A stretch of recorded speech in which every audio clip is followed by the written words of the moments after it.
अखण्डमण्डलाकारं व्याप्तं येन चराचरं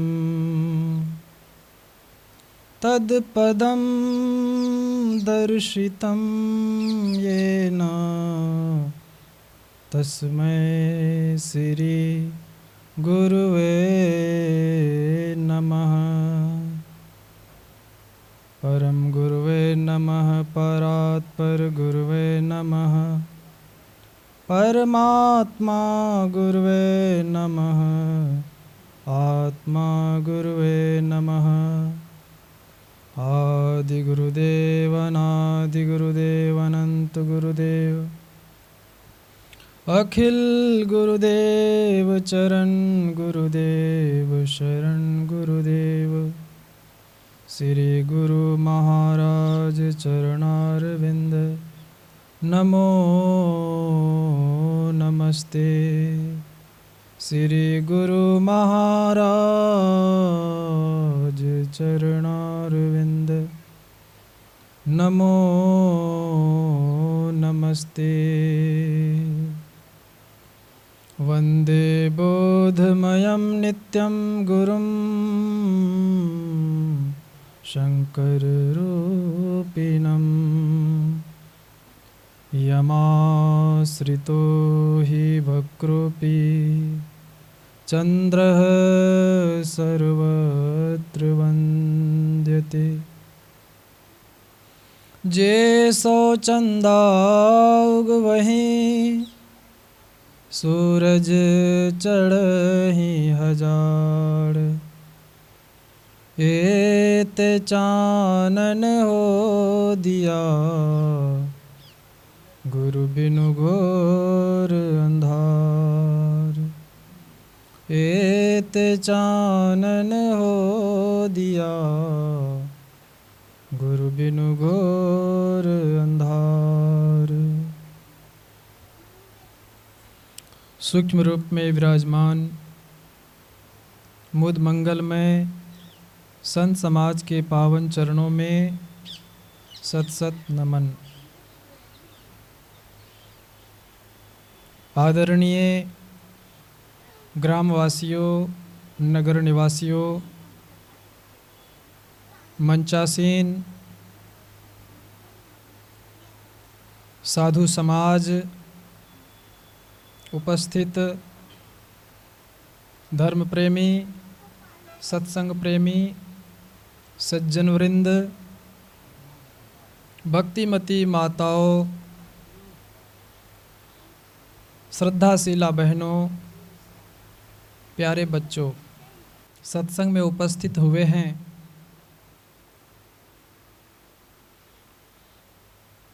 अभी के समय में सत्संग का मिलना बड़ा ही दुर्लभ है और हम सबको प्राप्त हो रहा है, तो हम सब कितने सौभाग्यशाली हैं। क्योंकि दुनिया में सब कुछ मिल जाएगा, राज मिल जाएंगे, धन संपत्ति मिल जाएंगे, सभी वस्तुओं की प्राप्ति, भौतिक वस्तुओं की प्राप्ति हो जाएगी। लेकिन महापुरुष कहते हैं संत समागम दुर्लभ भाई। संत महापुरुषों का समागम, सानिध्य, यही दुर्लभ है।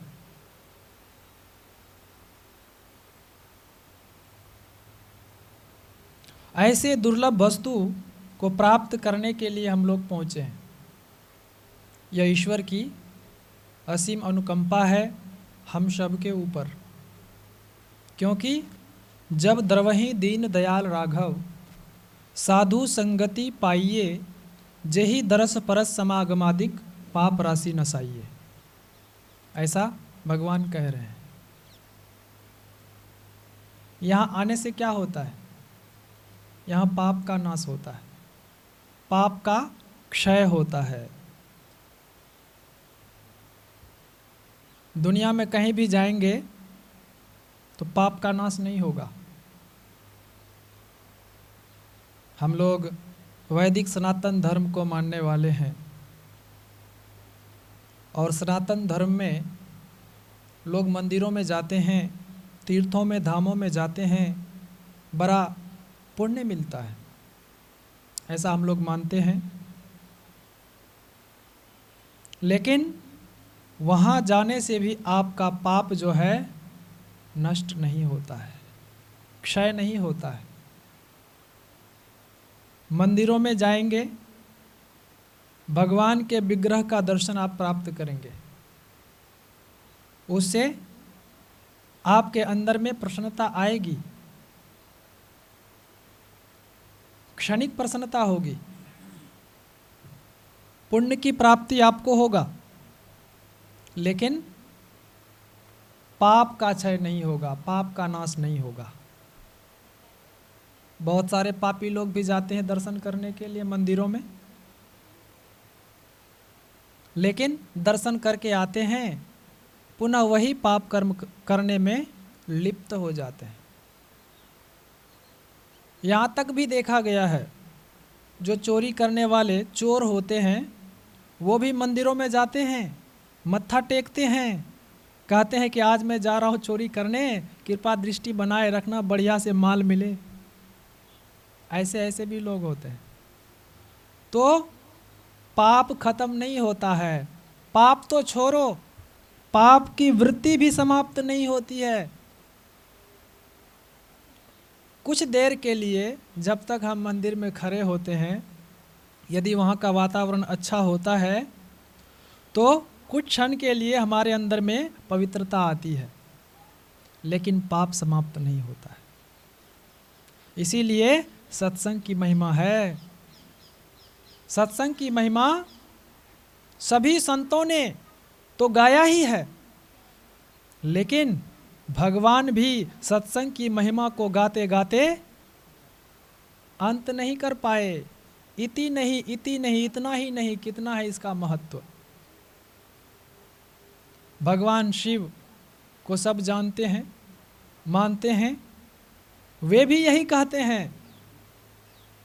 मैं बारंबार इस दोहे को बोलता हूँ, भगवान शिव माता पार्वती से भी यही कहते हैं कि हे पार्वती, गिरिजा संत समागम सम न लाभ कछुआन, बिनु हरि कृपा न होई सो गावहि वेद पुराण।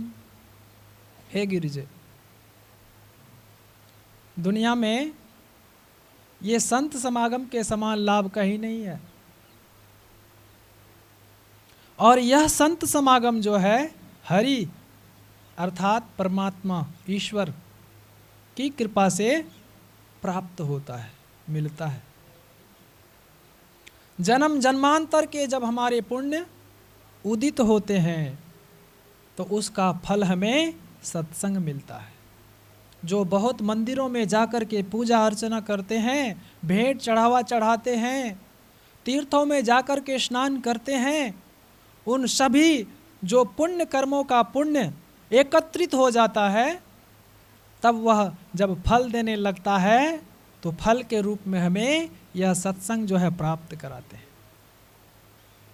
जिसकी महिमा अभी आप लोगों ने वेद वाणी में भी सुना और संत कबीर साहब की वाणी में भी सुना।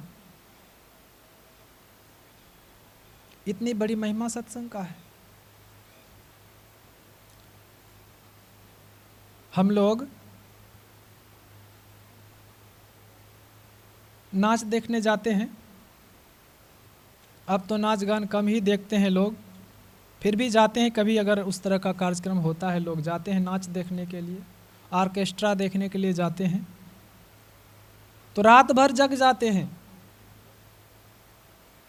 लेकिन सब दिन तो नाच नहीं मिलेगा, ऑर्केस्ट्रा देखने को नहीं मिलेगा, तो उसके लिए आजकल क्या साधन है? टेलीविज़न। उसमें हम लोग नाच गान देखते हैं, सिनेमा घर में जाकर के देखते हैं। नित अगर कोई देखना चाहे तो सिनेमा घर में जाते हैं, या फिर आजकल सबके घर में मोबाइल है, नेट का ज़माना है, मोबाइल में जो है देख लेते हैं। जिस तरह से हम लोग वर्षा के ऋतु में जब वर्षा होती है तो बड़ा आनंद आता उसमें स्नान करने में। स्नान सब कोई करना चाहते हैं वर्षा के पानी में, जल में, लेकिन वर्षा सब दिन तो मिलेगा नहीं, स्नान तो सब दिन करना है। फिर क्या करते हैं हम लोग? उसके लिए व्यवस्था करते हैं। क्या व्यवस्था करते हैं? नलका लगवाते हैं, चापाकल लगवाते हैं, नल लगवाते हैं, मोटर लगवाते हैं, तब हम जो है नित्य स्नान कर पाते हैं। शरीर को धोते हैं, शरीर को साफ करते हैं मल मल करके। लेकिन यदि हम अपना कल्याण चाहते हैं, नित्य सुख शाश्वत आनंद को प्राप्त करना चाहते हैं, तो उसके लिए कहाँ जाते हैं? मंदिरों में जाते हैं। तो मंदिरों में हम जाते हैं, सब दिन तो नहीं जा पाते हैं, कभी कभी जाते हैं। तीर्थों में कभी कभी जाते हैं, थोड़ा सुख मिलता है, आनंद मिलता है वहाँ जा कर के। लेकिन हम चाहते हैं कि नित्य आनंद मिले, नित्य सुख की अनुभूति हो, कभी दुख जीवन में नहीं आए। तो उसके लिए क्या करना चाहिए? उसी के लिए इस सत्संग की आवश्यकता है, क्योंकि नित्य शाश्वत सुख की आनंद की प्राप्ति कराने के लिए जो साधन है वही यह सत्संग है। अभी हमारे रामेश्वर बाबा आप लोगों को सुना रहे थे कि इसको भी पाठशाला कहा जाता है, जहां आकर के हमें अध्यात्म ज्ञान सीखने का अवसर मिलता है। भौतिक ज्ञान, भौतिक विद्या आप कितना भी सीख लो, कितना भी आप भौतिक ज्ञान में पारंगत हो जाओ, पीएचडी डिलीट कर लो, आईएससी कंप्लीट कर लो, यूपीएससी कंप्लीट कर लो, लेकिन अध्यात्म विहीन भौतिक ज्ञान जो है आपको शाश्वत सुख और शाश्वत आनंद की प्राप्ति कराने में समर्थ नहीं है, असमर्थ है वो। भौतिक ज्ञान से आप भौतिक विषय वस्तुओं को प्राप्त कर सकते हो, लेकिन अध्यात्म ज्ञान विहीन होने के कारण आप जो है परमार्थ के विषय में नहीं जान सकते हो। बहुत बड़े बड़े साइंटिस्ट दुनिया में हुए हैं, वैज्ञानिक हुए हैं, उन्होंने बहुत रिसर्च किया है, खोज किया है और कर भी रहे हैं। धरती पर तो खोजते खोजते थक गए,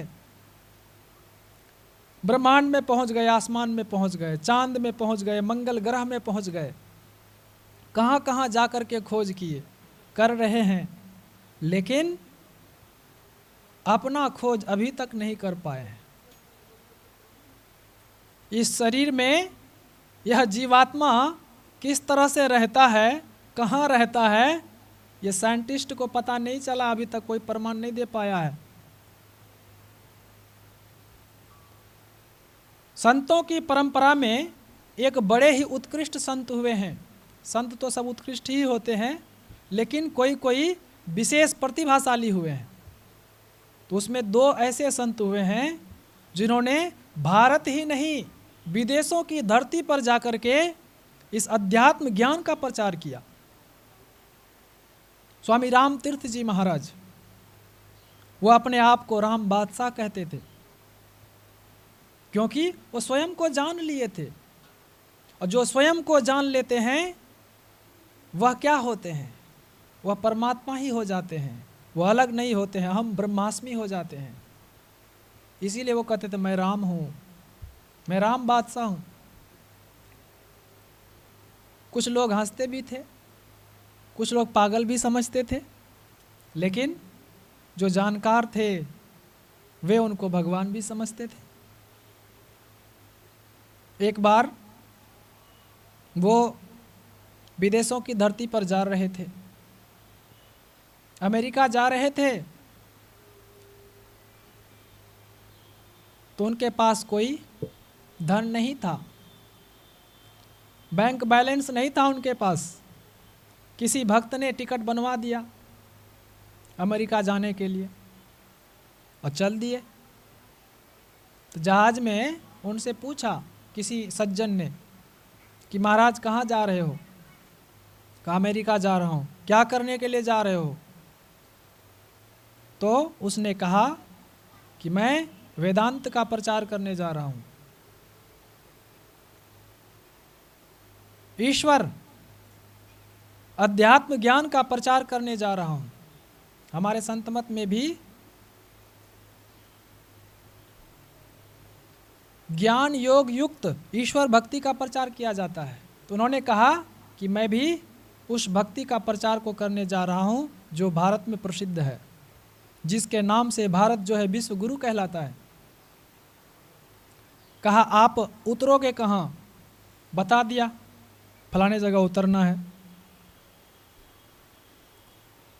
तो कहा उतरोगे तो आप जाओगे किसके यहाँ? कहा ये तो हमको पता नहीं है किसके यहाँ जाना है, चले जाएंगे किसी के यहाँ। कहा आप अमेरिका की धरती पर उतरोगे तो आपके पास डॉलर हैं? बिना डॉलर के नहीं जा सकते हो। तो कहा मेरे पास डॉलर तो नहीं है। कहा फिर कैसे उतरोगे आप, कैसे जाओगे आप? तो चुप हो गए, कुछ नहीं उत्तर दिया उन्होंने। दूसरे सज्जन इन दोनों की वार्ता को सुन रहे थे। तो वो कहते हैं कि स्वामी जी आप वही हो जो जापान में स्पीच दिए थे, प्रवचन किए थे? कहा हाँ मैं वही हूँ, मैं राम हूँ। तो प्रणाम करते हैं उनको, कहते मैं आपको सुना हूँ, आपकी प्रतिभा को मैं देखा हूँ, आप विलक्षण संत हैं और आप हमारे देश में आए हैं, मैं आपका स्वागत करता हूँ और आप जो है मेरे घर पर चलेंगे, मैं आपकी व्यवस्था करूँगा। इस तरह से जब वो बोले तब स्वामी राम तीर्थ ने कहा उस दूसरे सज्जन से जिन्होंने पूछा था कि आप कैसे जाओगे, आपके पास क्या व्यवस्था है?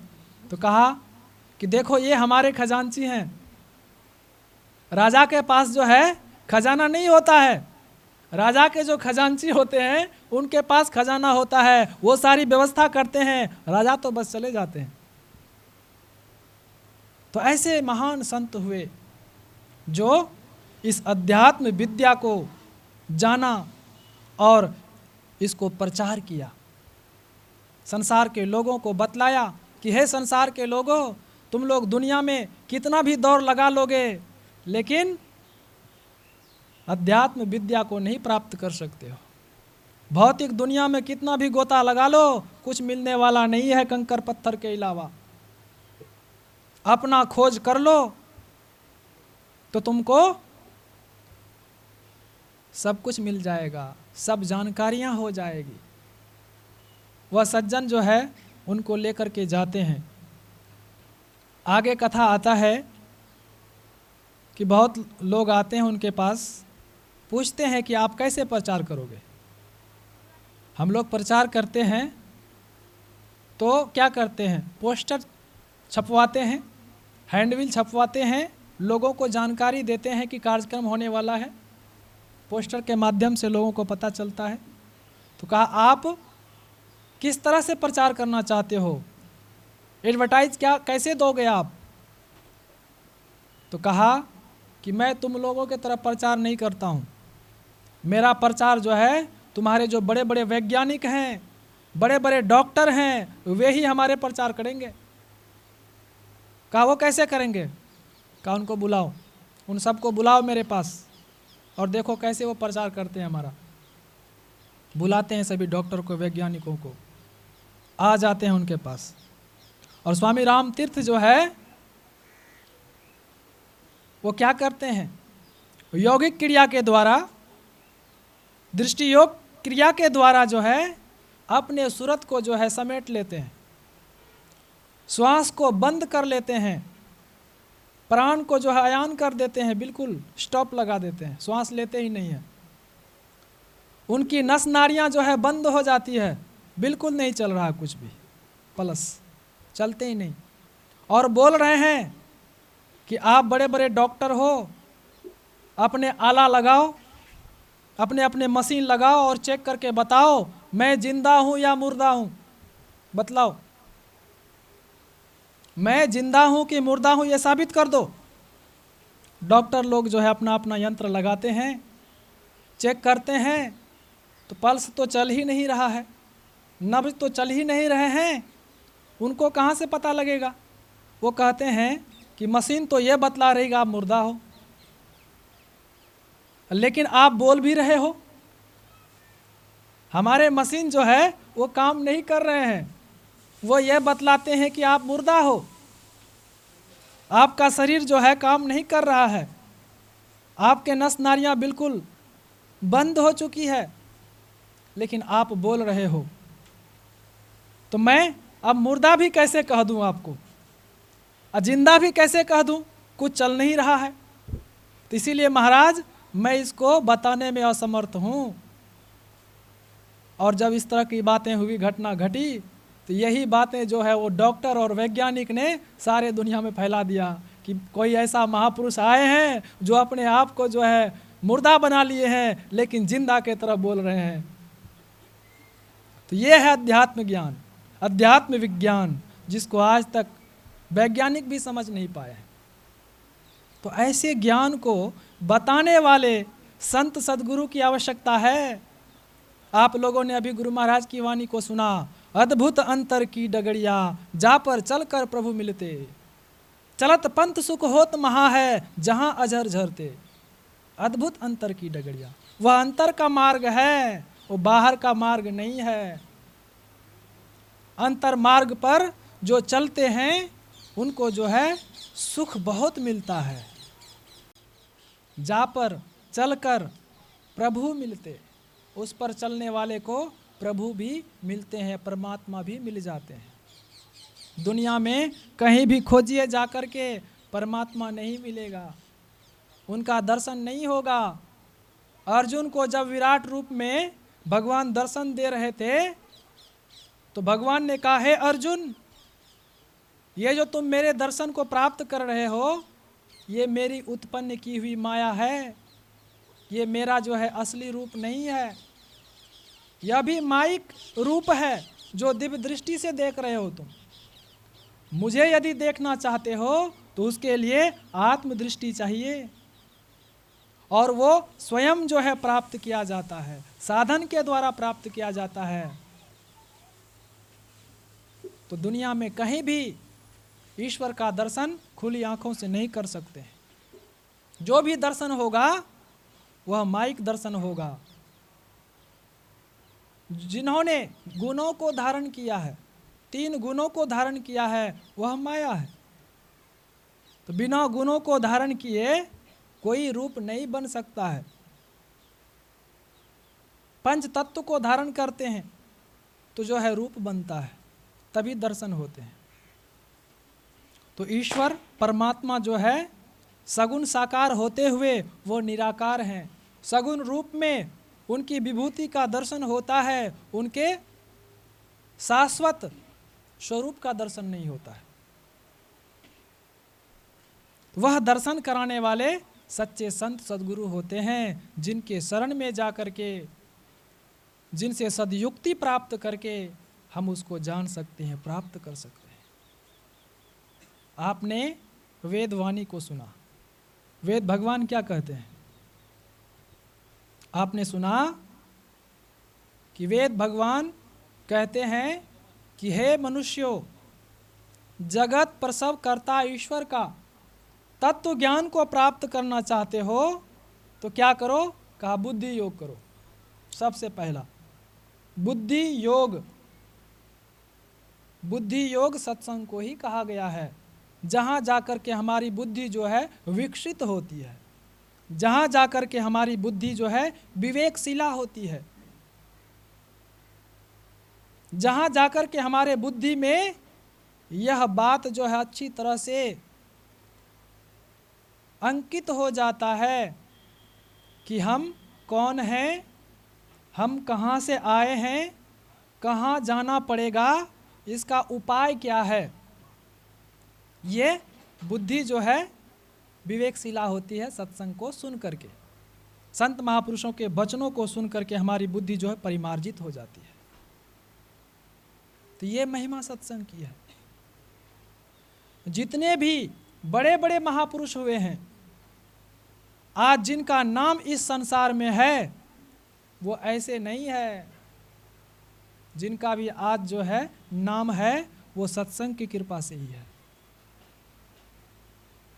आपने सुना होगा रामचरितमानस में, मति कीरति गति भूति भलाई, जब जेहि जतन जहाँ जेहि पाई, सो जानब सत संग प्रभाव, लोकहु वेद न आन उपाऊ।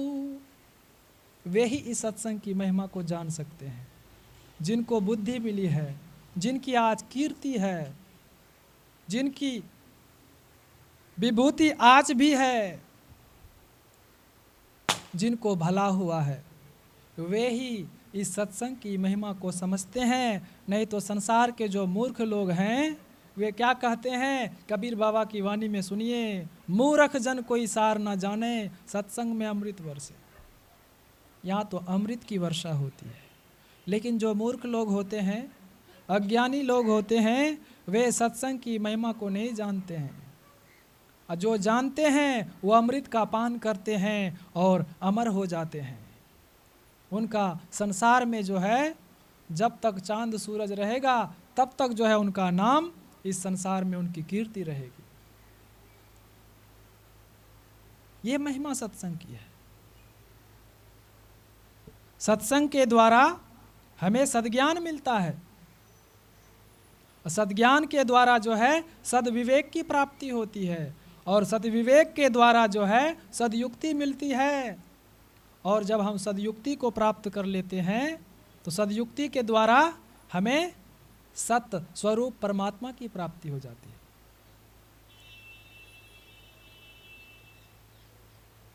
तो संत का मिलना बहुत कठिन है।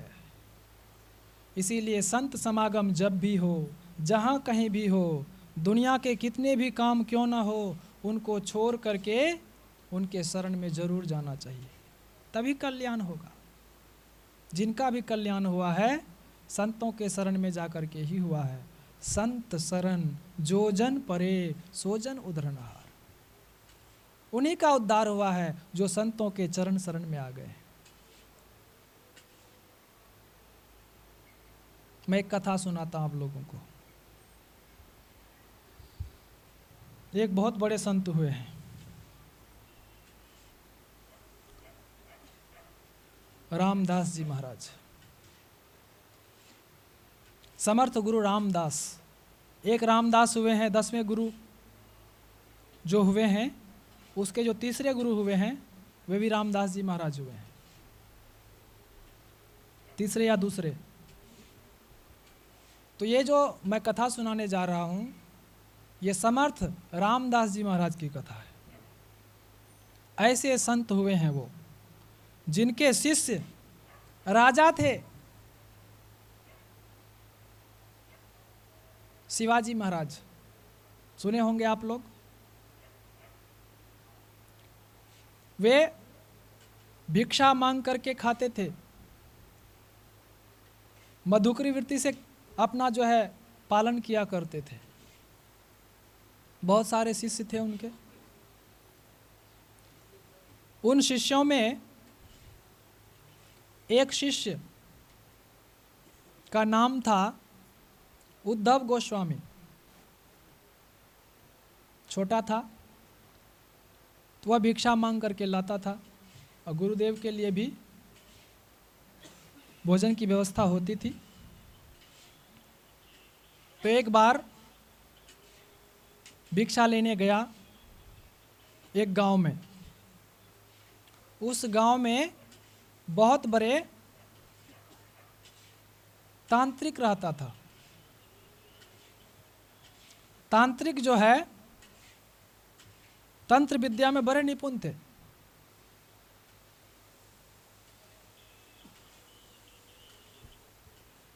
तो उनके दरबार में जा कर के ये टेर लगाने लग गया। जब भिक्षा के लिए कोई आते हैं तो कुछ न कुछ बोलते हैं, तो ये आवाज़ लगाते थे, जय जय समर्थ श्री रघुवीर की, जय जय समर्थ श्री रघुवीर की, भिक्षा दो, इस तरह से बोलते थे। तो सुन करके ये जो तांत्रिक था, उस गांव में इनका बड़ा नाम था, लोग बड़ा आदर करते थे, डरते भी थे इनसे। तो इनको ईर्ष्या हो गई कि मेरे यहाँ आकर के मेरे सामने में किसी और का नाम ले रहा है, कौन है ये? बड़े रंज में गुस्से में आकर के देखता है, कहता कौन हो तुम? कहा मैं तो एक सेवक हूँ। किसका सेवक हो? गुरु समर्थ रामदास जी महाराज का मैं सेवक हूँ। तो उनकी जयकारा क्यों लगाते हो? कहा वे समर्थ रामदास जी महाराज जो हैं वो हमारे सदगुरु हैं, उच्च कोटि के महापुरुष संत हैं, तो उनकी जयकारा नहीं लगाओ तो किनका जयकारा लगाऊं?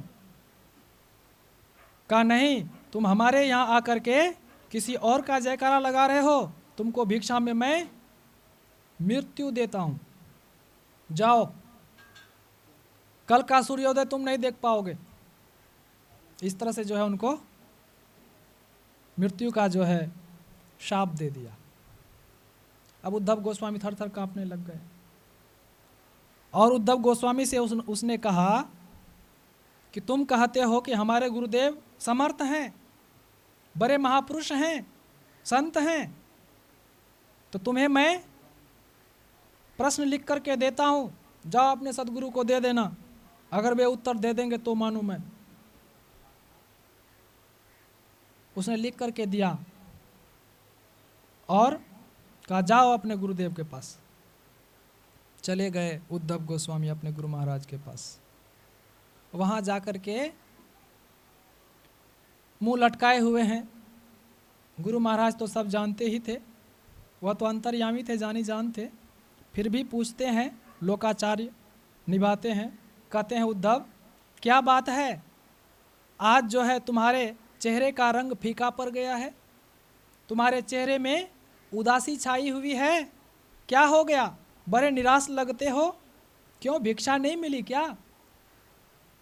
तब उद्धव गोस्वामी कहते हैं गुरुदेव भिक्षा तो मिली है, तो ले आओ, मिल बांट करके खा लेते हैं।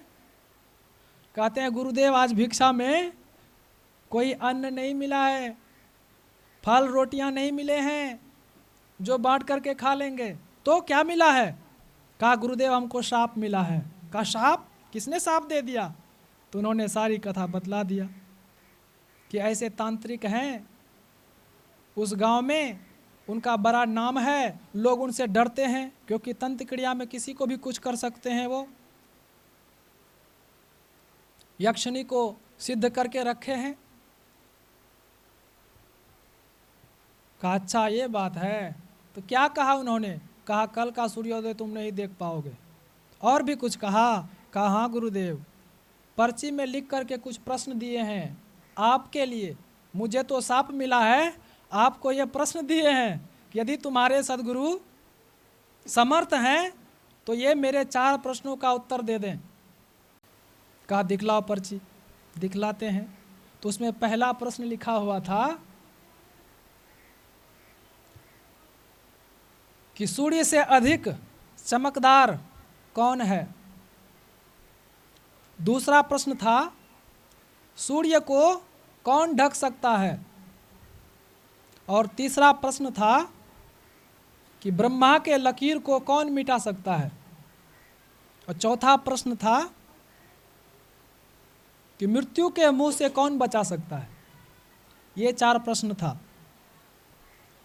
तब समर्थ रामदास जी महाराज ने अपने शिष्य को कहा कि जाओ 2 प्रश्नों का उत्तर अभी तुम उनको जा करके बतला दो, और 2 प्रश्नों का उत्तर जो है समय आने पर उनको मिल जाएगा। चले गए, वैसे ही टेर लगाने लग गए। वह आता है गुस्से में लाल हो करके, कहता अरे फिर तुम आ गया, तुमको डर नहीं लगता है? कहा अब डरना क्या है, जब आपने श्राप दे ही दिया है। कल का सूर्योदय नहीं देखोगे तो आज तो जिंदा हूँ, आज तो कोई डर भय नहीं है हमको। कहा क्यों आए हो, किस लिए आए हो यहाँ पर, बतलाओ। कहा हमारे गुरुदेव ने आपके प्रश्नों का उत्तर दे करके भेजा है। कहा बतलाओ। कहा 2 ही प्रश्न के उत्तर भेजे हैं। कहा बतलाओ क्या दिया है।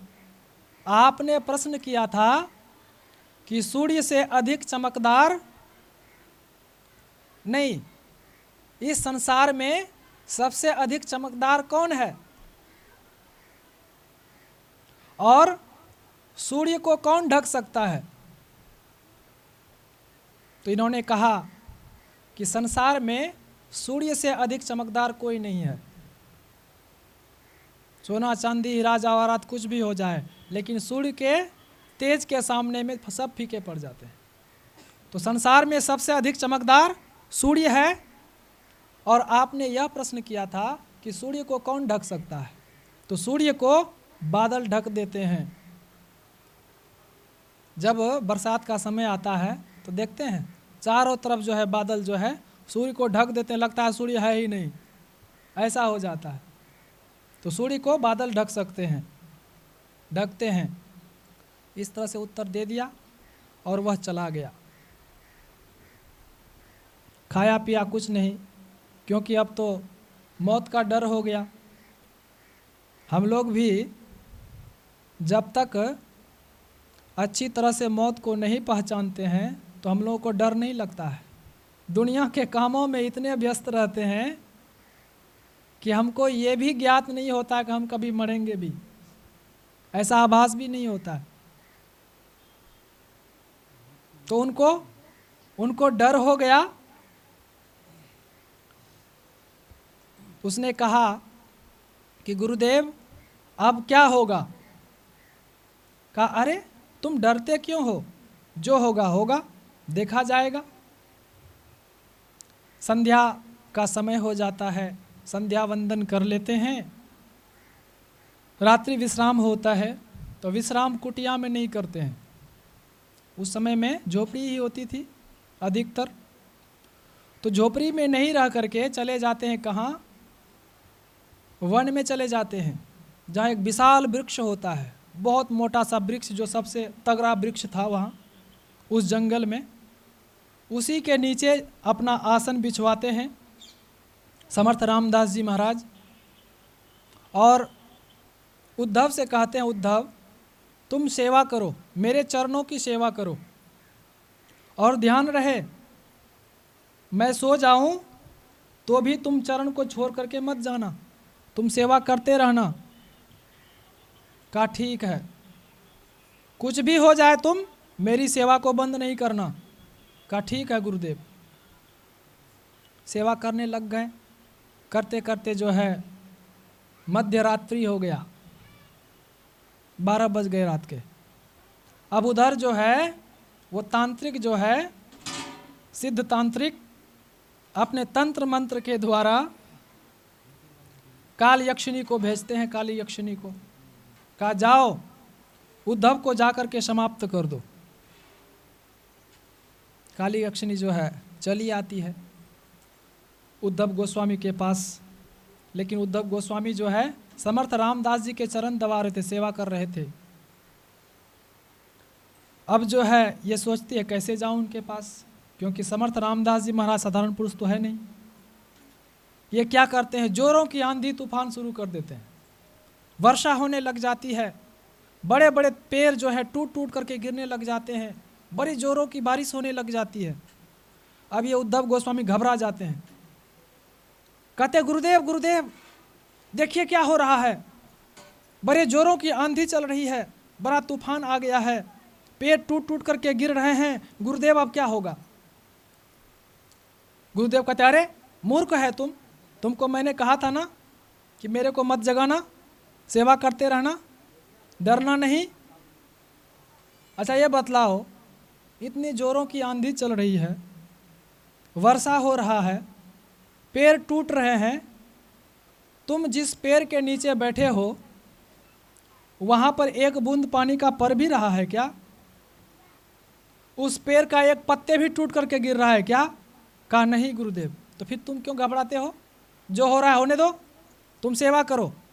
अब जो है हमको मत बोलना, कुछ भी हो जाए, तुम जो है सेवा में लगे रहो। चरण दबाते दबाते रह गए। गुरुदेव जो है फिर जो है योग निद्रा में चले गए। अब काली यक्षिणी जो है अपना जो है सारा ताकत लगा दिए, आंधी तूफान कर कर के थक गई, वर्षा करके थक गई, और जगह जो है पानी का जो है सैलाब आ गया, लेकिन उस पेड़ के पास एक बूंद पानी नहीं जा पाया। अब ये सोचते अब मैं क्या करूं, कैसे इसको जो है समाप्त करूं, जब तक हटेगा नहीं है गुरु जी के पास से तब तक मैं कैसे मारूं इनको। तब जो है क्या करती है वो काली यक्षिणी, उद्धव जी जो हैं गोस्वामी उद्धव जी, उनके माँ का शरीर बना लेती है। वो माँ बन करके जो है थोड़ी देर में आ जाती है फिर, और कहती है उद्धव बेटा आ जाओ मेरे पास, देखो मैं तुमसे मिलने आई हूँ। तो देखते हैं मेरी माँ आ गई है। माँ को देख करके मन में होता जा करके प्रणाम कर लूँ, लेकिन फिर याद आता है गुरुदेव कहीं जाने के लिए मना किए हैं, कैसे जाऊँगा, क्या पता क्या है नहीं है, गुरु महाराज नाराज हो जाएंगे, आज्ञा का पालन जो है नहीं कर पाएंगे, उल्लंघन हो जाएगा। कहा माताजी मैं यहीं से आपको प्रणाम करता हूँ। कहा रे बेटा मेरे पास आओ, बड़े दिनों के बाद मैं तुमको ढूंढते ढूंढते यहाँ आया हूँ, तुमको देखने की लालसा हो गई थी, तो आज मैं तुमसे मिलने आ गई हूँ, आ जाओ मेरे पास, मैं तुमसे गले मिलूँगा, तुम्हें आशीर्वाद दूंगा मैं। इस तरह से जो है उनको बोलने लग गए। ये कहते हैं कि नहीं माताजी मैं गुरु की सेवा में हूँ, मैं नहीं जा सकता, यदि आपको मिलना है तो यहाँ आ जाइए गुरु महाराज के पास, और गुरु महाराज को भी प्रणाम कर लीजिए, आशीर्वाद भी मिल जाएगा बढ़िया से। कहा बेटा मैं कैसे जाऊं, मैं तो सती स्त्री हूं, पर पुरुष के पास मैं नहीं जाती, मैं पतिव्रता स्त्री हूं, तुम आ जाओ। देखिए कैसे कैसे जो है प्रलोभन देते हैं। जीवन में ये कथा से बहुत कुछ सीख मिलेगा हम लोगों को, कि जब हम भक्ति मार्ग पर जाते हैं तो बहुत तरह के विघ्न बाधा उपस्थित होती है। घर वाले समाज वाले भी जो है ताना मारते हैं, परेशान करते हैं, कह रहे क्या सत्संगी बन रहा है, बड़ा सत्संगी बन गया, जब देखो सत्संग जब देखो सत्संग, और कोई काम नहीं मिलता। तो इस तरह से ताने भी मारते हैं। तो यहाँ पर माँ बन करके आई है, माता के रूप में विघ्न उपस्थित करते हैं, किसी भी तरह से ये हट जाए तो इनका जो है मैं प्राणांत कर दूं। लेकिन उद्धव गोस्वामी भी कम नहीं थे, क्योंकि सत्संग सुना हुआ था, वो साधक थे, साधु थे। उन्होंने कहा माता आप क्या कह रही हो, ये सद्गुरु हैं, संत हैं, संत के चरणों में आने से, उनके चरणों को छूने से आपका सतीत्व नष्ट नहीं होगा। संतों के चरण में आने से पतिव्रत धर्म नष्ट नहीं होगा, और भी आपका जो है पतिव्रत धर्म जो है वह उत्कृष्ट हो जाएगा, आप यहाँ आकर के प्रणाम करो। जब इस तरह से कहने लग जाते हैं तो कहते नहीं बेटा मैं नहीं जा सकती हूँ। बहुत सारे फल लेकर के आ जाती है, कहते देखो मैं तुम्हारे लिए कितना फल लेकर के आया हूँ, ये फल ले लो तुम, बड़ा चुन चुन करके मीठा मीठा फल लाया हूँ मैं। इस तरह से प्रलोभन देते हैं। फिर भी जो है ये वहाँ से हटते नहीं हैं, सेवा में लगे रहते हैं।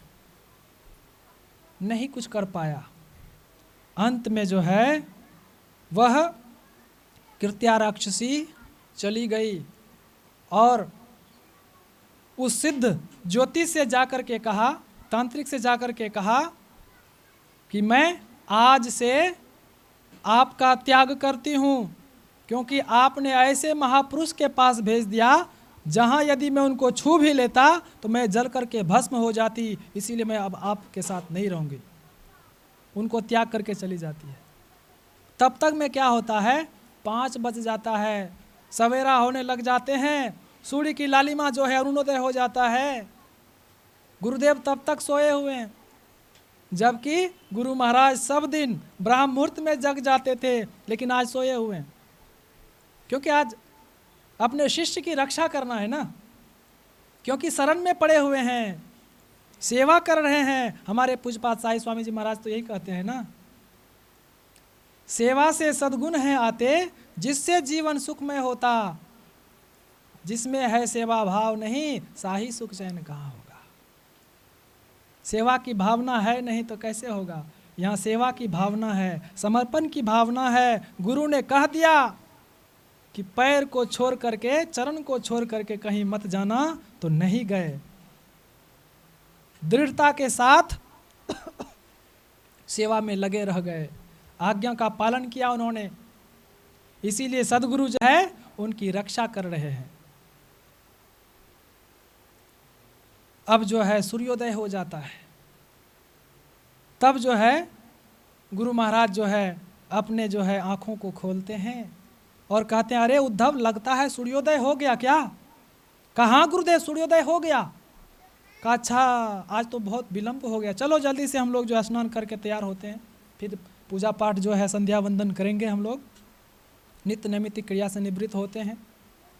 अब उद्धव गोस्वामी से पूछते हैं, अरे तुम तो कह रहा था कि कल का सूर्योदय नहीं देख पाऊंगा, इतना बड़ा सूर्य उग गया है और तुम अभी तक जो है बैठे हुए, अभी तक तुम जीवित हो। कहा गुरुदेव बस आपकी कृपा है। कहा अच्छा चलो अब संध्या वंदन करो और जाओ फिर उसी के यहाँ भिक्षा लेने के लिए। भेज दिया भिक्षा लेने, जाकर के टेर लगाते हैं, जय जय समर्थ रघुवीर की, जय जय समर्थ रघुवीर की, भिक्षा दो। अब वो दौड़ करके आते हैं, देखते हैं वही उद्धव गोस्वामी है। देखते ही कहते अरे तुम अभी तक जीवित हो? कहा हाँ मैं जीवित हूँ, तभी तो मैं आपके पास आया हूँ, हमारे गुरुदेव ने आपके पास भेजा भिक्षा लेने के लिए। कहा तुम मरा नहीं अभी तक?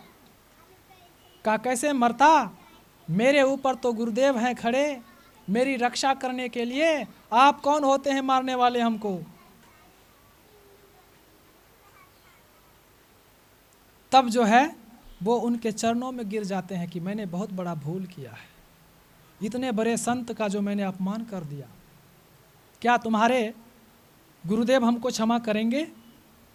कहा क्यों नहीं, संत जो है वो क्षमाशील ही होते हैं, वो तो दूसरे के दुखों को निवारण करने के लिए आते हैं, स्वयं दुख सहते हैं लेकिन दूसरे के दुखों का हरण करते हैं।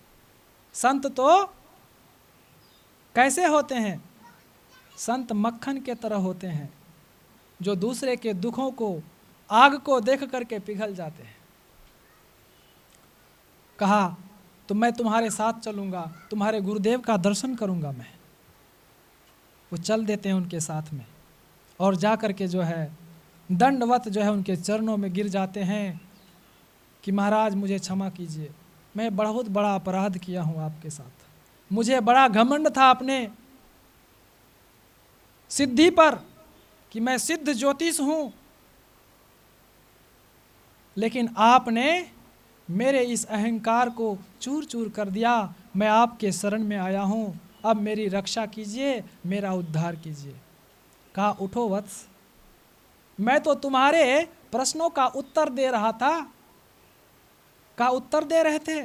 कहा हाँ, तुमने कहा था ना कि ब्रह्मा के लकीर को, हाथ के लकीर को कौन मिटा सकता है? तो तुमने देख लिया, तुम तो ज्योतिष हो ना, देखो इनके हाथों की रेखा को, देखते हैं हाथों की रेखा।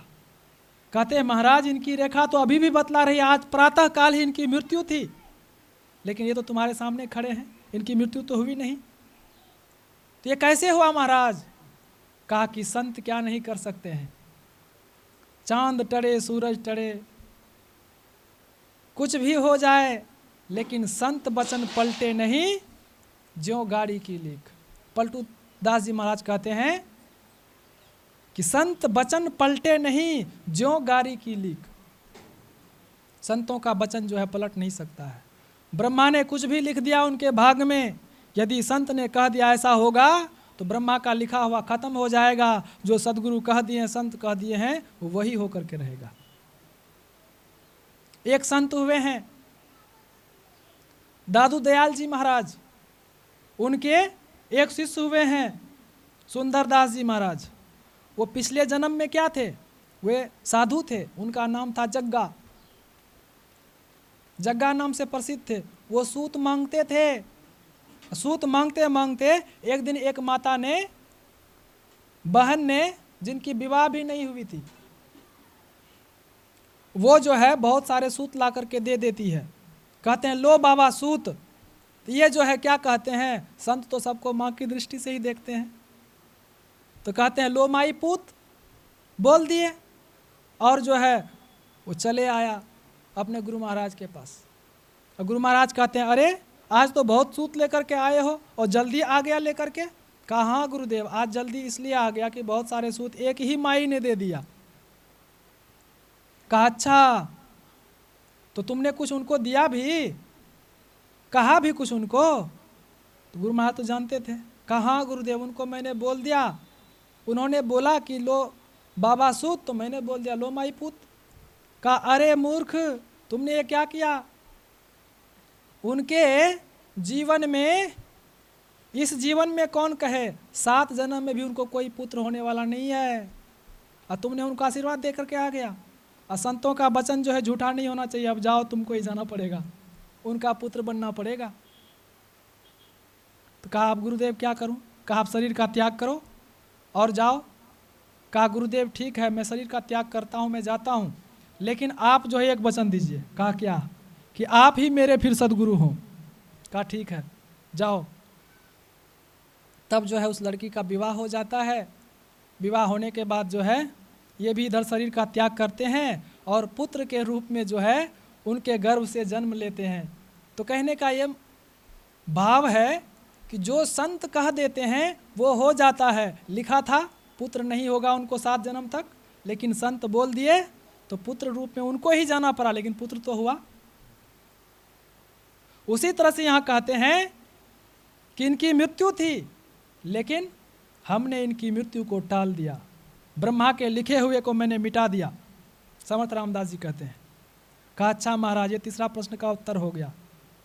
और तुमने ये भी देखा कि मृत्यु के मुंह से कौन बचा सकते हैं? तो मृत्यु के मुंह से सद्गुरु बचा सकते हैं। तुमने देख लिया, इसको मैंने बचाया। तो संत जो होते हैं इनकी कितनी महिमा है, हम इसका गान नहीं कर सकते हैं। विधि हरिहर कवि कोविद बानी, कहत साधु महिमा सकुचानी। ब्रह्मा विष्णु महेश जो है वे भी संतों की महिमा का गान करके, बखान करके अंत नहीं कर सकते हैं। तो हम आप क्या कर सकते हैं? तो ये संतों की महिमा है, सत्संग की महिमा है जो आप लोग सुन रहे हैं। विशेष रूप से आप लोगों को अपराह्नकालीन सत्संग में सुनाऊंगा। 2:30 बजे से भजन कीर्तन शुरू हो जाएगा। आप लोग समय से आकर के सत्संग के वचनों को सुनेंगे और लाभ प्राप्त करेंगे। अभी थोड़ा सा आप लोगों की सेवा किया, वाणी को विराम देता हूँ। श्री सद्गुरु महाराज की जय।